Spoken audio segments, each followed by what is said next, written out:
Nous parlons toujours de droit. Le Conseil national des droits de l'homme, CNDH, a procédé le lundi 5 décembre 2022 à la remise de son rapport annuel 2021 au président de la République, représenté par le ministre auprès du président de la République, chargé des relations avec les institutions, Gilbert Kafana Koné. C'était à l'auditorium de la primature au Plateau. Le compte-rendu de Diane Kablankan et Tima Traoré. Un résumé du rapport 2021 sur l'état des droits de l'homme en Côte d'Ivoire, l'on retient diverses requêtes portant sur des violations des droits de l'homme pour lesquelles, conformément à ses attributions, le Conseil a mis en œuvre son mécanisme de traitement des requêtes. Ainsi, selon la directrice du CNDH, 1834 requêtes ont été enregistrées en 2021.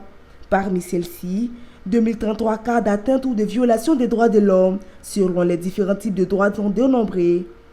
Toujours selon ce rapport de 2021, au niveau des droits économiques, sociaux et culturels, ce sont 1092 cas de violation ou d'atteinte aux droits de l'homme, soit 53,71%, qui concernent entre autres le droit à la protection sociale des personnes, le droit à la propriété, droit au travail, droit à l'éducation, droit à la succession ou à la libre jouissance des biens successoraux.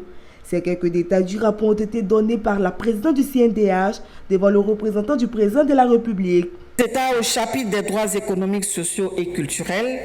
Le rapport adresse la question de la satisfaction du droit à la santé, de l'accès à une éducation de qualité et à un logement décent. L'enquête réalisée sur la satisfaction du droit à la santé établit qu'en zone rurale, 80% des personnes interrogées affirment parcourir en moyenne plus de 5 km pour se rendre dans un établissement sanitaire public.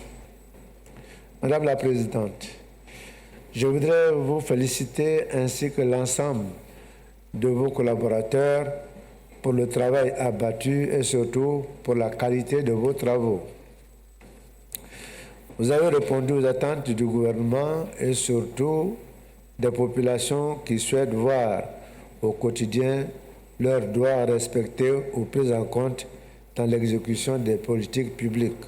Au chapitre des perspectives, le CNDH envisage en outre de poursuivre le monitoring des processus électoraux et de renforcer son programme phare de formation et de renforcement des capacités des acteurs des droits de l'homme à travers l'Université des droits de l'homme.